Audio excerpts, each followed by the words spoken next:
My name is Ava Merritt, and last week my stepmother sold my house without telling me, then smirked and called it a lesson in respect.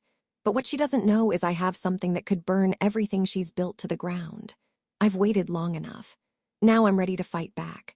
Before we dive in, let me know in the comments, where are you watching from today? I love seeing how far these stories travel. Now, buckle in, because this one starts with a phone call that shattered the calm of my carefully built life. I was at the office late that night, sipping cold coffee and reviewing an investor pitch when my phone buzzed. Jerry's name lit up the screen like a warning flare. I answered with the same detached civility I always used around her, part armor, part strategy. "Ava," she said, like she was already bored of me. "I just wanted to let you know I sold the Lake Forest property. You've been disrespectful. Consider it a lesson." There was silence on my end. Not because I didn't have words, but because I suddenly remembered something. A letter, unopened, sealed in thick parchment, addressed in my father's handwriting. It had arrived 3 days after his funeral, tucked inside an envelope from his longtime estate lawyer. I tucked it into the bottom drawer of my desk, promising myself I'd open it when I was ready. I wasn't sure I'd ever be ready. "Jerry," I said finally, my voice silk over steel. "You sold a house that doesn't belong to you. Don't be naive, darling. Everything your father had he left to me, including his stubborn daughter." Her laughter scraped like a fork against porcelain, but I wasn't listening anymore. My hand had already drifted to the drawer, fingers brushing the envelope as if it might burn me. My father and I had been distant in the years before his passing, our conversations mostly conducted through clipped phone calls and awkward holidays. But he was no fool, and he had known what Jerry was. I stared out the office window. The city pulsed below me in gridlocked trails of red and white. Chicago was always buzzing, always alive, but in that moment it felt still, like even the skyline was waiting to see what I'd do next.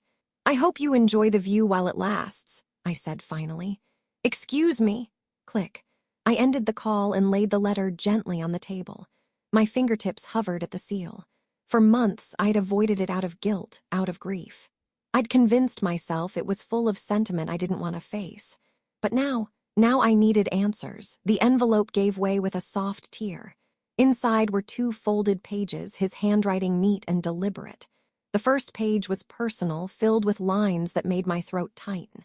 But the second one was a map, a list of names, instructions, and one phrase underlined 3 times: "If anything happens, go to Alden." Alden. Mr. Roderick Alden, my father's attorney of 30 years. A man I'd met only once as a child and had barely thought of since. But if what Jerry said was true, and she'd sold my house, I needed to find out exactly what my father had left behind. I closed the letter, slipped it into my purse, and stood. Everything Jerry had done was calculated. But what she didn't realize was that I had just taken the first step in a game she didn't even know she was playing. And I don't bluff. I left the office before sunrise. There's something about driving north out of Chicago at dawn that makes you feel like you're running from something, even if you're technically driving toward the truth. The skyline faded behind me, replaced by stretches of trees already tipped with early October's orange. I barely touched my latte. My hands were too tight on the wheel. Lake Forest had always felt like a place out of time. Old money, heavy hedges, and rules people didn't say aloud. When I pulled into the gravel lot behind Mr. Alden's office, the building looked exactly like I remembered it from childhood. Pale brick, green shutters, and a door that creaked even before you touched it. Inside, the air smelled of polished wood, leather chairs, and paper that had existed longer than I had. The receptionist, an elegant woman with silver hair and a pinched expression, looked up from her desk. "Miss Merritt," I nodded, brushing wind-blown hair out of my face. "He's expecting me." She gave a short, approving smile and gestured toward the back hallway. "Third door, he said to come in." I walked down the hall past faded portraits and books with spines cracked from real use. The third door stood ajar. Inside, Roderick Alden sat behind a desk that could have doubled as a dinner table, sorting through a file with the slow, methodical movements of someone who never rushed a thing in his life. He looked up when I stepped in. "Ava," he said, standing. "You have your father's eyes." And I see now his timing. He motioned for me to sit across from him. I take it this visit is not recreational, I exhaled. You heard, he nodded, folding his hands. Jerry called this morning, sounded quite pleased with herself, said she'd cleaned up some loose ends. That made my jaw twitch. I need to know the truth, I said. About the house, about whatever my father put in that letter. Mr. Alden studied me for a long moment. Then he reached to his left, opened a drawer, and pulled out a thick ivory-colored folder. It had my name, Ava Lenore Merritt, typed across the top in a serif font that practically screamed legacy. He laid the folder in front of me and opened it. This is your trust, he said, matter of fact. Created by your father a year and 4 months before his passing. You are the sole beneficiary. The property in Lake Forest was secured under the Merritt Protective Trust, a concealed entity. Your stepmother was never listed, never entitled to access, and certainly had no authority to sell it. The air left my lungs. So it's still mine, he nodded. Legally, yes, the trust is airtight. He made sure of it. I stared at the documents as if they might vanish. Then how did she? Fraud, he said simply. She forged power of attorney last week. I recognized the notary's name. He's been in hot water before. I'm guessing she hoped the sale would go through before anyone caught the discrepancy. A bubble of emotion rose in my throat, rage, relief, something close to grief. My father had known. Even after everything, the distance, the tension, he'd known Jerry might try this, and he'd built a fortress in my name. He couldn't stop her when he was alive, I said quietly, but he found a way to protect me after. Alden nodded slowly, his expression unreadable. He said you had his steel, that you were the only one who saw Jerry for who she really was. My fingers curled over the edge of the chair. Miss Merritt, Alden said, you are legally entitled to reclaim that house. And if she did, in fact, complete a transaction without rightful ownership, we have grounds to void it immediately. I pressed my palm against the folder. I want to act fast, quietly, before she realizes what I know. He gave a thin smile. That's wise and poetic. As I stood to leave, he added something I didn't expect. She told him once that she married him for the security. He never let her see the documents after that. I paused in the doorway. Why didn't he ever tell me about all this himself? Alden's gaze softened. Pride, I think, or guilt. Your father wasn't good at asking for forgiveness. But this, he tapped the folder, this was his apology in the language he understood. I left the office into a world that suddenly felt different. The trees still rustled. The wind still pressed at my coat. But now I had the truth in my bag, folded like armor. My father hadn't left me defenseless. He had simply waited until I needed to know I was never actually alone. I drove back toward the city as the afternoon light broke through the clouds. Jerry thought she'd stripped me of power. She just handed it back. The next morning, I pulled into my own driveway and had to double-check the address. There were moving boxes scattered across the lawn like someone had appended a storage unit. A truck with a luxury realty logo was parked crookedly near the curb. The front door stood wide open. And strangers, actual strangers, were strolling through my childhood home like they belonged there. I didn't even blink. I'd spent the drive from Chicago rehearsing every possible version of fury. The dramatic entrance, the icy legal threat, even the stunned, "Excuse me, what is going on here?" But when it came down to it, I didn't need theatrics. I needed evidence. So I pulled out my sunglasses, tucked my hair into a low bun, and adjusted the wool scarf around my neck. And then I did something that made my stomach turn. I smiled.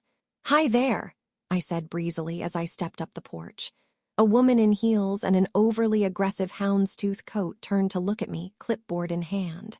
"I'm just visiting from New York, cousin of the seller." She blinked. "Oh, of course. Jerry said someone might swing by. Feel free to look around, we're mid-showing, but the more eyes, the better." Of course Jerry had an agent. And of course she was selling it fully furnished without a shred of shame. Inside, it was worse. The floors were covered in protective runner mats. Staging lights had been set up in the corners. There were scented candles burning in every room, drowning out the scent of home. But it was my home. The crown molding. The fireplace I'd curled beside every winter. The windows that still bore faint scratches from when I'd practiced violin too close to the panes. I walked through the entry hall, phone low in my palm, camera rolling. In the dining room, I found the antique piano my father bought me when I was 9. It had been shoved against a wall, surrounded by boxes, one leg now awkwardly propped up with a folded napkin. "Interesting remodel choices," I murmured aloud as I panned the space. The agent glanced at me, then away quickly. I moved into the kitchen, where a couple early 40s designer everything was discussing granite versus quartz like it wasn't someone else's memories they were walking on. "This was always my favorite room," I said to no one in particular, trailing a finger along the marble island. "Used to make gingerbread here every December." The wife looked mildly startled. "Oh, so you grew up here?" I smiled without showing teeth. "Sort of." Then I snapped another picture, this time of the original cabinetry being boxed for removal. When I reached the back hallway, I saw something that almost made me lose my composure. A framed photograph of my father had been placed on a side table, but the label beneath read, "Previous owner deceased." He wasn't just a footnote in this charade. He was a marketing tool. I turned toward the stairwell before anyone could see my hands shaking. Upstairs, the hallway was empty. My room door was open, the walls stripped bare. They hadn't even bothered to patch the nail holes. I glanced into the ensuite bathroom.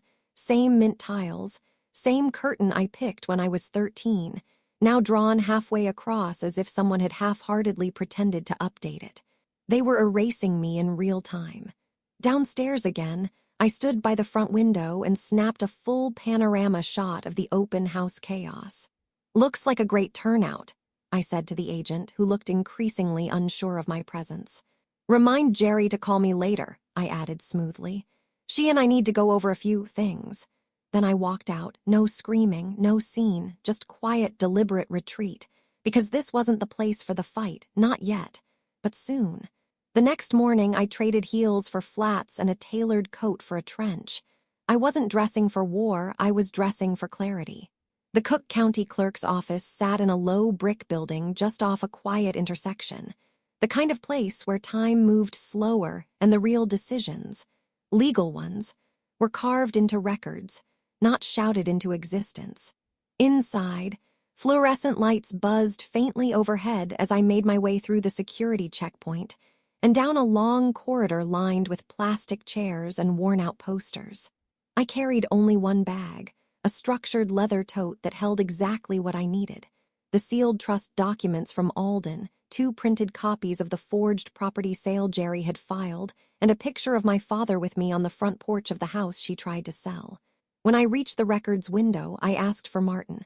The clerk behind the glass squinted at me. "Martin Dawson."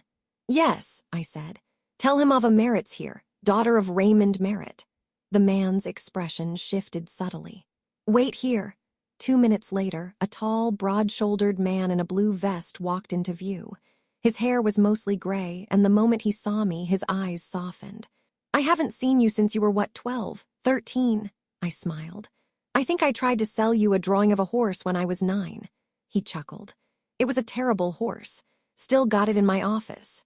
He led me past the main hall and into a side office that smelled faintly of coffee and printer ink. Once the door was closed, I placed the file on the desk between us. "I need your help, Martin, and I think my father would have wanted you to hear this first."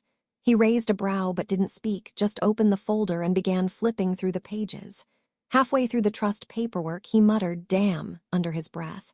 By the time he reached the forged property transfer form, his jaw was set. "She used this to push the sale through?" he asked, tapping the page. "Last week, without my consent. Without legal authority." Martin leaned back. "I knew something felt off when the transfer came in. We're supposed to flag anything involving a private trust, especially one with prior estate markers.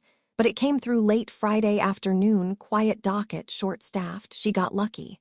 "No," I said. "She got greedy." He nodded slowly, then looked at me like he was seeing me fully for the first time. "You really are your father's daughter." I didn't blink. "That's why I'm here." He stood, rifled through a locked drawer, and pulled out a small stack of forms. "I can fast-track a restraining order on the sale. You'll have 10 days, no activity, no access, nothing moves unless it's approved through the trust executor." My breath caught. "That's it, that fast." He gave a small, crooked grin. "You've got clean documents, verified trusteeship, and a forged sale. This is what the system's for." He began stamping forms with the kind of finality that made my stomach flip. "You'll want to have these filed with your attorney and posted at the property. I can notify the district office and block any title change." As he stamped the final page, he paused and looked up at me.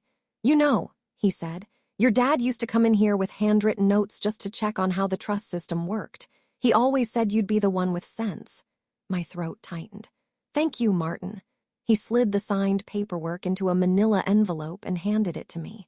10 days. Use them wisely.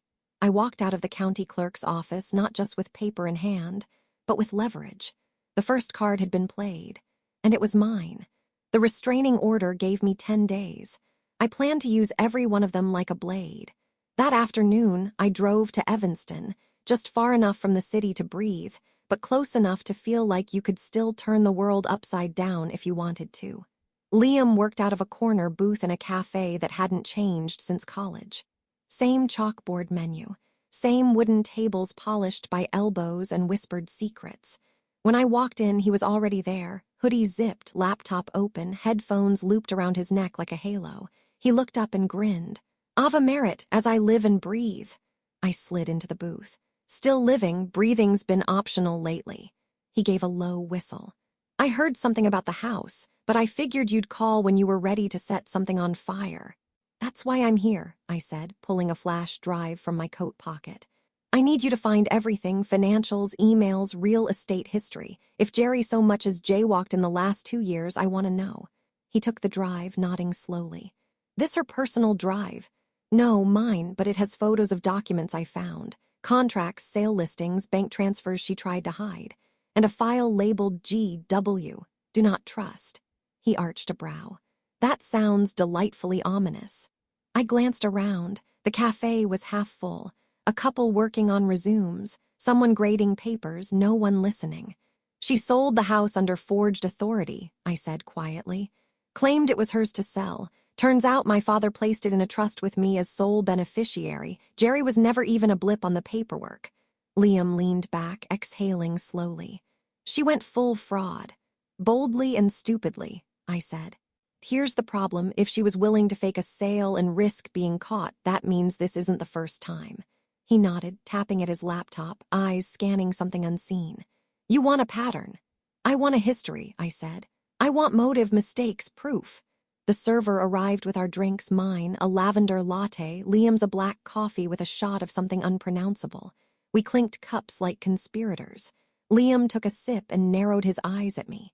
"So what's your endgame here?" "To make sure she never does this to anyone again." His face softened. "I figured it was more than just revenge." "It's about control," I said. "She spent years twisting my father around her finger. Now she's trying to erase me with paperwork and pretty lies." Liam looked at the flash drive, then back at me. "You always were the one who played chess while everyone else was playing checkers. And you were the one who knew how to read maps upside down." He grinned. "Still do." I watched his fingers fly across the keys, windows opening, code scrolling like water. The same way he used to debug my college essays when I crashed Word every other day. "Is this dangerous?" he asked after a beat. "Only if we win," I replied. There was a silence between us then, one filled with a strange kind of warmth. The kind that forms when two people who haven't spoken in years realize the rhythm between them never left. Liam reached into his bag and pulled out a spare USB. "I'll make duplicates, keep one encrypted. If she's done what I think she's done, there's going to be a trail. Just don't go kicking in doors without me." I raised my cup. "Wouldn't dream of it." The conversation drifted after that. We talked about safe topics, old professors, how Chicago weather still couldn't make up its mind, the fact that he still hadn't learned to cook anything besides eggs. But beneath it all, there was a current. Jerry had underestimated me. She thought I'd panic. Instead, I was building a team. The house smelled different at night. Even locked and quiet, it pulsed with memory, faded perfume in the curtains, old wood creaking like a spine shifting in sleep. I parked down the street, killed the headlights, and waited 10 full minutes before stepping out. Just enough time to be sure no one was watching. No interested buyers. No Jerry. The shutters still hung slightly crooked, same as they had when I was 15 and snuck out to see a band downtown. My father had caught me climbing back in and laughed instead of yelling. The next day, he'd slipped a tiny key behind the shutters. "I trust you to know when to use it," he said. Now I did. The lock clicked open so softly it felt like the house was exhaling, welcoming me home. Inside, it was dark, quiet, stripped of furniture, yes, but not of presence. I moved slowly through the main hall, flashlight low, steps soundless on the runner rug. My breath caught as I reached the base of the attic stairs. This was the only place Jerry never touched. She hated dust, hated old things, hated the way my father would sit up there for hours with boxes of letters and faded receipts, muttering about legacy. I climbed the narrow stairs, each one groaning just slightly underfoot. The attic door gave a soft protest as it opened, releasing a rush of cool, dry air. Nothing had changed. The single bulb still dangled from the ceiling. The trunk still sat in the far corner under a moth-bitten quilt. The same one my grandmother made from my baby clothes. I pulled it back slowly and lifted the lid. The smell hit first, paper, metal, time. Inside, letters, dozens, some bound in twine, others loose. Beneath them, a stack of contracts. Old real estate deals with my father's name, receipts, tax forms. And at the bottom, a small silver flash drive marked in black ink, GW do not trust. I froze. My hands shook as I turned it over. The ink was smudged, but the letters were unmistakable. My father's handwriting. Not recent. Not for show. I didn't open the drive. Not yet. That was for Liam. But I tucked it deep into my coat pocket like a loaded weapon. I skimmed the letters. Most were addressed to Alden or to someone named W. Delancey. One caught my eye. It was signed by a man named Colton Reeves, dated 6 years ago, and it mentioned a payment discrepancy from the Westchester property and a line that stopped me cold. "Tell your wife if she keeps altering the appraisals, I walk." This wasn't just my house. Jerry had been doing this for years. I sifted faster now, urgency building like a tide. Another contract, unsigned, but with Jerry's initials scrawled in the margins. A photo stapled to a permit form showing a completely different home, one I didn't recognize. She was flipping houses with fake documents, selling properties she had no right to touch. One page had a post-it stuck on it in my father's blocky script. "Cover your tracks better or don't, up to you." He knew. He hadn't stopped her, but he'd documented it. Maybe out of guilt, maybe out of fear. But the paper trail was here, buried in this trunk, waiting for someone to care enough to look. I sat back on my heels, heart pounding. For a long moment, I stared around the attic. All those years, I thought he wasn't paying attention. But he was, just quietly, strategically, like me. Downstairs, the wind rattled a window pane. A floorboard popped as the temperature dropped. It was time to go. I replaced the quilt, closed the trunk, and backed down the stairs, careful not to disturb a single shadow. By the time I reached the front door again, the moonlight had shifted. The house was still. The kind of still that comes after truth has been dug up and laid bare. Outside, I breathed in the cold air like it was fuel. Jerry thought I was still reacting. She didn't realize I was documenting. Tuesday morning. Sharp skies over the Chicago skyline. I was halfway through a budget meeting when my assistant buzzed through. "There's a woman here, says it's urgent." My pulse didn't skip. It slowed. "Name." "Jerry Merritt." I didn't react. "Tell her I'm unavailable." A pause. "She says she's not leaving." "She's already in the lobby." Of course she was. I stood slowly, adjusted the cuffs of my blazer, and walked to the glass door overlooking the lobby below. And there she stood, draped in a black cashmere wrap, oversized sunglasses, full widow on a magazine cover energy. She was pacing like she owned the place. I watched her for a beat, then turned to my assistant. "Send her in, but give us 15 minutes, then call security if needed." She blinked. "Yes, ma'am." Jerry swept into my office like it was her stage. "Ava," she said, as if we were old friends meeting for tea. "We need to talk." She removed her sunglasses with dramatic flair, revealing perfectly applied mascara and a very practiced expression of pain. "You look well," I said coolly, gesturing to the chair across from my desk. "Considering the stress of committing real estate fraud." Her jaw tightened just slightly. She sat without responding. "I've come to resolve this," she said. "Interesting," I replied. You didn't seem very interested in resolving things when you called to brag about selling my house." Her tone shifted. "I didn't come here to fight. I came to remind you that your behavior, dragging this into legal drama, is hurting both of us." I leaned forward, calm as still water. "You forged my father's signature. You sold property you didn't own. You tried to erase me from my own legacy. And now you want to talk about hurt feelings?" She stiffened. "I'm still his widow. You're a legal liability." That landed. She blinked just once. Then quieter. "Ava, you don't understand what it's like. Everything changed after he died. The bills, the debt, the pressure. I did what I had to." "No," I said, voice even. "You did what you thought you could get away with." I opened my drawer and slid a copy of the trust agreement across the desk. She didn't touch it. "That's an outdated draft," she said quickly. "No," I said. "That's the final, notarized, legally binding version. Your name's not in it once." Her fingers curled on the armrest. "You wouldn't dare contest me publicly. Do you know what people would say, what the press would dig up about your father?" "Try me," I said. We sat in silence for several seconds, two queens in a standoff, but only one of us still had her throne. Finally, she broke it. "What do you want?" she asked, voice tight. I stood and walked to the window. "Nothing. That's the part you never understood. I never wanted to take anything. I just wanted to protect what was already mine." Her eyes flicked to the paper on my desk. "You're bluffing." "Contest the trust," I said, turning to her. "And you forfeit everything. That clause is ironclad. My father knew who he was dealing with." Her confidence wavered visibly this time. One corner of her lip twitched downward. She stood, adjusting her wrap. "I tried to be reasonable," she said. "No," I said, stepping closer. "You tried to stay ahead of the truth." As she reached the door, I added, "Next time you walk into someone else's office, make sure they don't already own the building." She froze, just a second, then walked out without another word. I sat back at my desk, exhaled, and watched her disappear down the hallway. The shift had happened, and she felt it. The next morning started with 2 moving trucks and a swarm of strangers.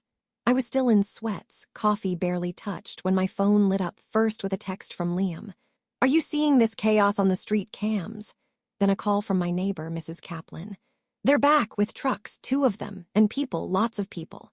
I threw on jeans and a coat and raced to Lake Forest. The restraining order had frozen the house, but clearly Jerry hadn't gotten, or didn't care about, the memo. When I arrived, it looked like a garage sale collided with a real estate scam. 2 moving vans were parked half on the lawn.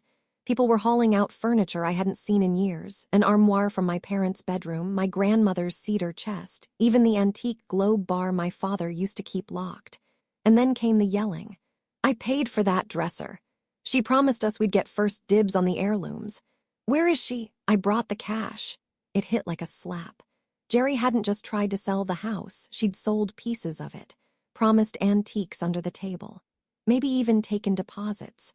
And now all her buyers had shown up like it was Black Friday. I stepped out of my car, calm as ever, and called the court-martial. "I need enforcement on a cease and desist," I said. "Immediate presence. We've got unauthorized activity on frozen property." By the time the marshal arrived, the situation had gone from absurd to volatile. One man tried to carry out a dining chair under his arm. Another woman was snapping photos like she was building a case of her own. Jerry, of course, was nowhere to be found. But her mess, loud and living. "Ma'am, you can't block this sale." A man in mirrored sunglasses barked at me. "I wired $5,000 to secure 3 pieces. I have emails." I didn't flinch. "You may want to talk to your lawyer. The seller had no legal authority to promise you anything. The house and contents are under a legal freeze."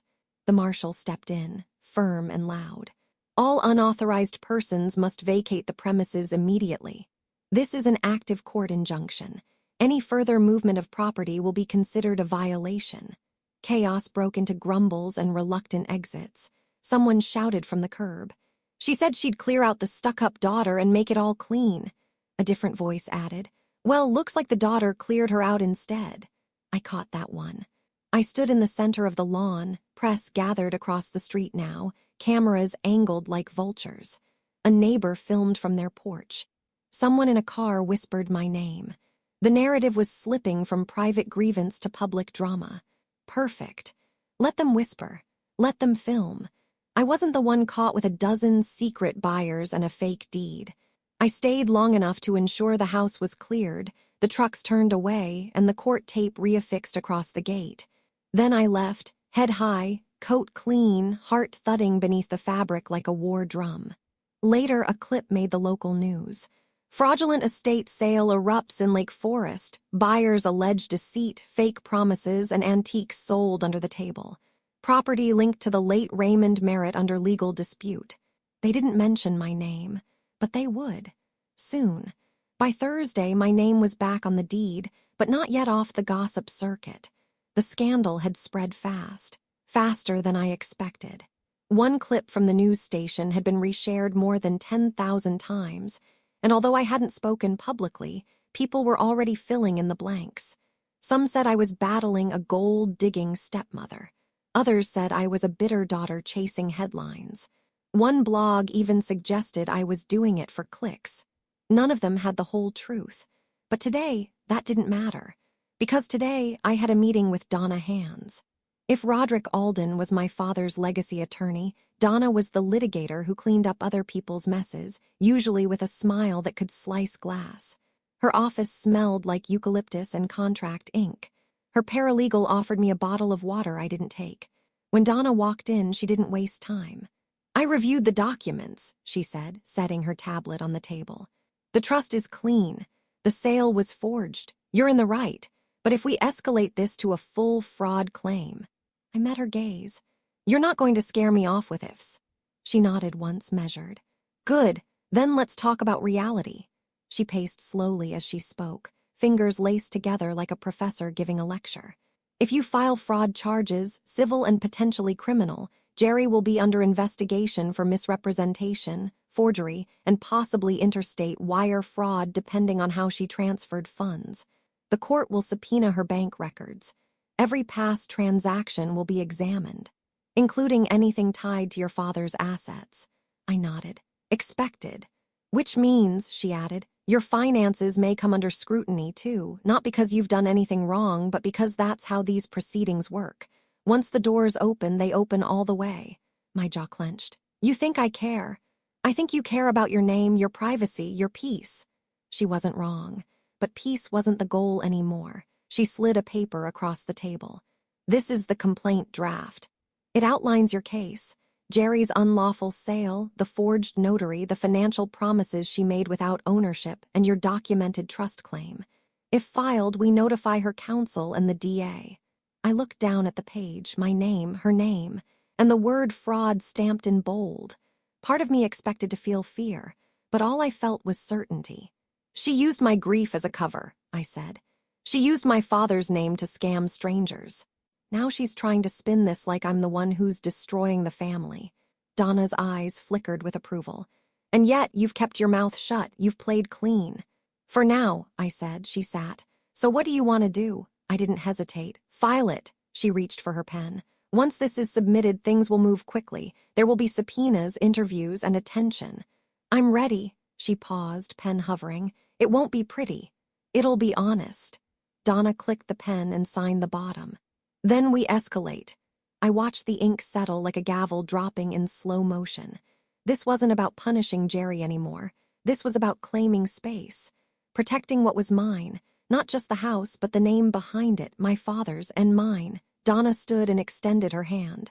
"You're not just defending property," she said. "You're defining legacy." I took her hand. "Then let's define it well." As I left the office, the wind off the lake hit sharper than usual. Felt like something closing, or maybe opening. Either way, I didn't flinch. It was Jerry who called the meeting, not her lawyer, not a mutual connection, her. The message came through Liam of all people. She'd emailed him asking him to pass along a proposal for peace. Her words, not mine. He forwarded it with one sentence. "Sounds like she's spiraling." The email was short, but the subject line said everything. "One final conversation privately." I said yes, not because I wanted peace, but because I knew exactly what kind of performance she'd try next. And I wanted front row seats. We met at the estate, not my office, not a neutral site, the house. She arrived in a pearl gray coat and oversized sunglasses, her mouth pinched like she was biting back a sob. as if we were filming a farewell scene in some tragic film she'd cast herself in. The court tape had been taken down 2 days earlier, but I left one strip tied to the front gate anyway. She saw it and didn't say a word. Inside, the rooms echoed. The staged furniture was gone. The quiet felt heavier than any argument. She walked through the foyer like it hurt her to breathe. "This used to be home," she said softly. "No," I corrected. "It used to be mine, you just borrowed it." We stood in the center of the room, her with her hands clasped like a grieving widow, me with mine in my pockets like I had nothing left to lose.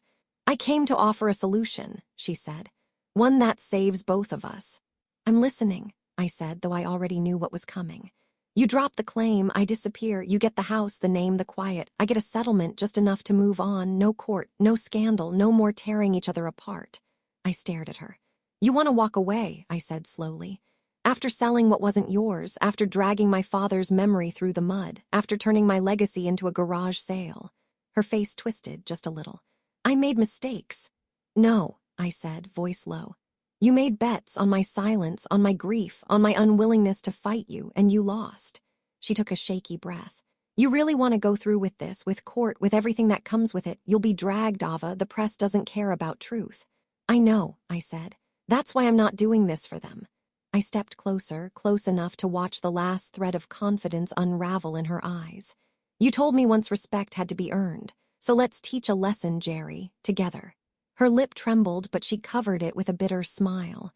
"You think this makes you strong?" "No," I said, stepping back. "It makes me done." I turned toward the door. Behind me, her voice broke.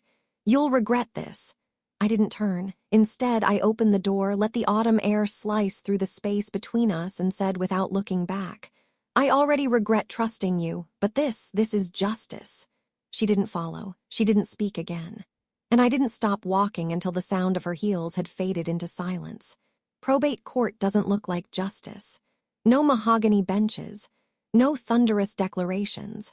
Just carpet that's too clean, a judge who looks like she's tired of everyone, and rows of chairs filled with people praying their legacies don't dissolve before lunch. But when I stepped inside that courtroom, I felt everything sharpen. This was it. The last 10 days had led here. Every forged paper. Every lie whispered behind legal doors. Every picture I took while pretending to be someone else. They'd all become a single, undeniable truth. Donna sat beside me at the plaintiff's table, calm and unreadable. Alden was behind us, silent but steady. Liam didn't speak, but his presence alone was enough. I wasn't alone in this anymore. Then Jerry walked in, still in that pearl gray coat, still pretending to mourn someone she'd tried to erase.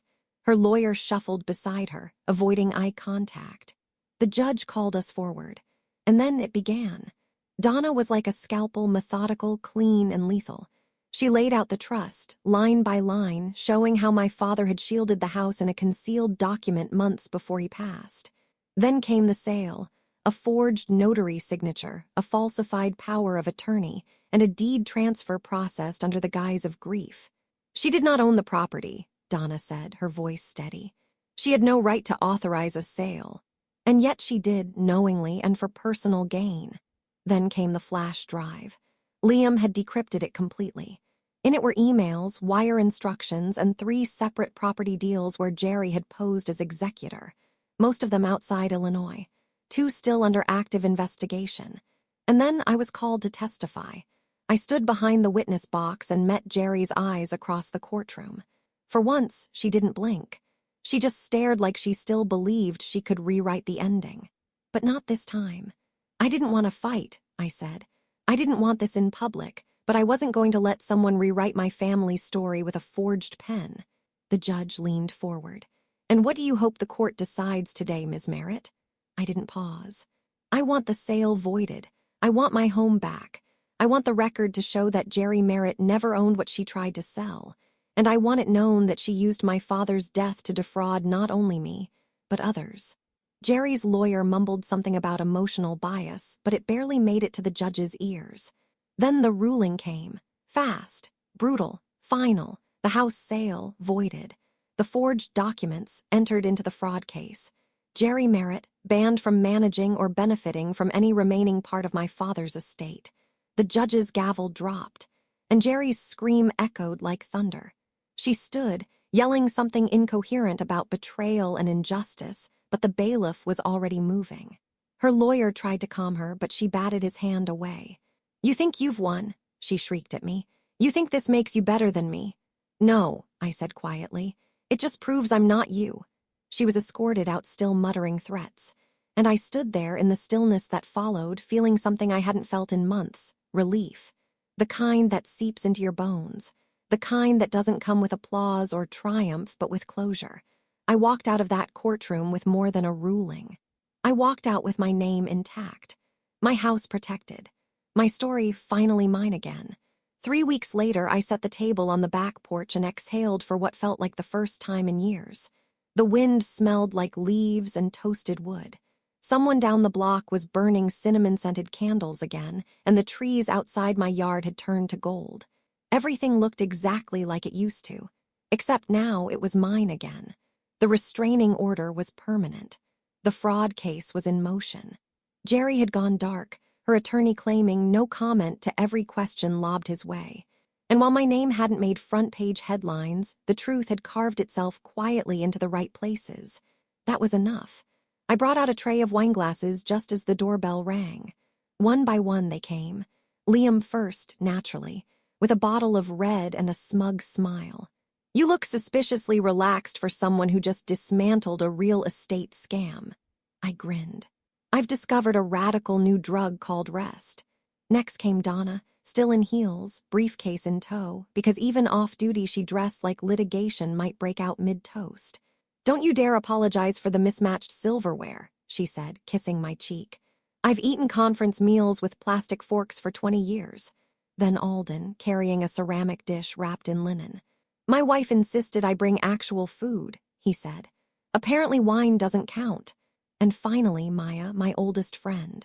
She didn't ask questions, just pulled me into a hug so long I nearly cried into her coat. We sat under twinkle lights I hadn't replaced since my father first strung them up for a surprise birthday dinner.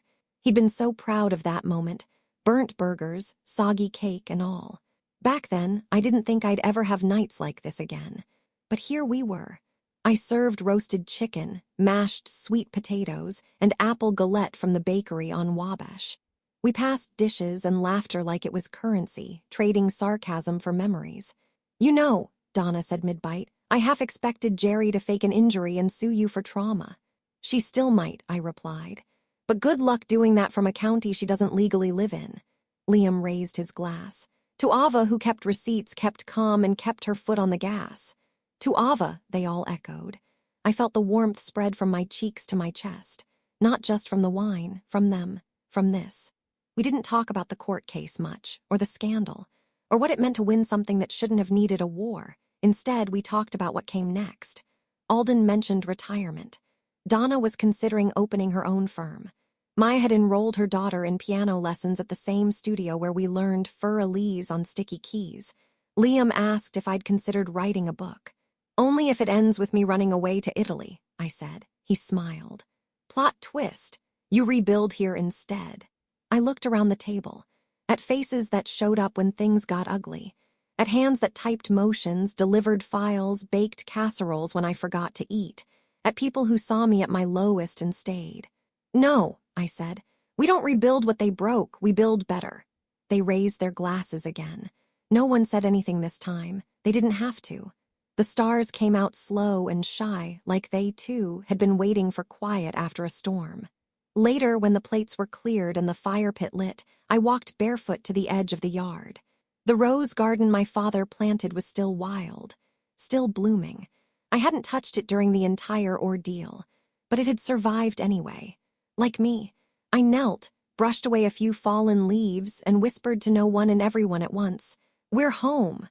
1 year later, my house was on the cover of a Chicago design magazine. I found the issue by accident, tucked into a newsstand downtown while I waited for my dry cleaning. I nearly walked past it until I saw the front photo. White porch, restored shingles, my rose garden glowing like a secret. A restored legacy with modern vision. I picked it up with trembling hands. Inside, the article was 5 pages long. The journalist had visited 6 weeks earlier for a soft feature on homes in the historic district. She hadn't known my full story, just that the architecture had a soulful resilience. Her words, not mine, but the way she wrote about the bones of the house, how every beam had been chosen with care, how the restored oak banister told a story of protection and permanence. It hit harder than any courtroom win. She called it a home that carries history but no longer bleeds from it. I read that line twice. Then I folded the page and held it against my chest. It was a quiet Saturday. No hearings. No press calls. Just sun through the windows and the steady hum of fall moving in again. The porch was warm, the roses louder than they'd ever bloomed. My father would have liked that. I walked outside and sat on the steps, magazine still in hand. From this view, everything looked the same, but everything wasn't the same. The house wasn't haunted by her anymore. It didn't echo with forged deals or whispered threats. It rang with music again. Maya's daughter had taken over the piano room on weekends. She always asked if she could play just one more song. I always said yes. Donna dropped by every other Friday, sometimes just to steal tea and complain about how retirement was busier than full-time work. Alden had finally booked that cruise with his wife. He sent me postcards with photos of castles and sea glass. And Liam was still Liam. He came by with hardware tools, pretending the garage shelves needed adjusting. We both knew he just liked having somewhere that felt like ours. I hadn't sold the house, not even close. I'd repainted, rewired, restored every corner. But I hadn't rebuilt it as a monument. I'd rebuilt it as a memory I could live inside. Because some victories don't roar, they root. And when the foundation is strong, you don't have to be loud to be lasting. Later that evening, I made tea, stepped out barefoot into the garden, and pulled a few wilted petals from the oldest rose bush, the one my father planted when I got accepted to law school. It was full now, blooming in ways it never had before. I knelt, brushed a little dirt around the roots, and whispered just loud enough for the wind to carry. Respect isn't taught. I looked toward the sky just as the clouds parted, revealing a burst of golden light. It's earned and protected. I stood, turned back to the porch, and left the rest unsaid, because the house said it for me. Every beam, every bloom, every breath inside it.